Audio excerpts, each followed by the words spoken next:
दोस्तों, क्या आप जानते हैं कि हैदराबाद में मक्का मस्जिद में पिलर की शक्ल में जो बड़ा सा पत्थर रखा हुआ है, इसकी खास बात क्या है? हाँ दोस्तों, ये बड़ा ही खास पत्थर है।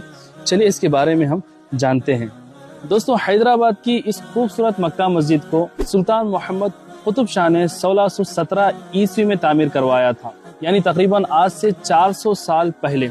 उस वक्त नमाज के औकात मालूम करने के लिए कोई वॉच या कोई कैलकुलेटर नहीं था, जिसकी वजह से हम ये मालूम कर सकें कि नमाज का वक्त कब शुरू हो रहा है और कब ख़त्म हो रहा है। इसीलिए ये पत्थर बनाया गया। दोस्तों, यहाँ पर आप देख सकते हैं कि नमाज के औकात मालूम करने का ये पत्थर है और यहाँ पर आपको कई लकीरें नज़र आ रही होंगी।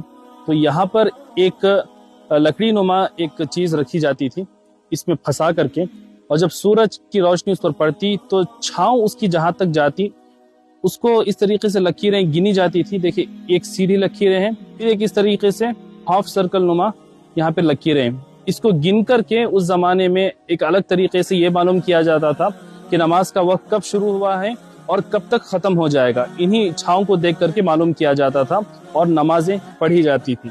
तो क्या आप इस पत्थर के बारे में पहले से जानते थे? कमेंट करके मुझे ज़रूर बताइएगा और इस खूबसूरत सी वीडियो को अपने दोस्तों में आगे ज़रूर शेयर कर दें।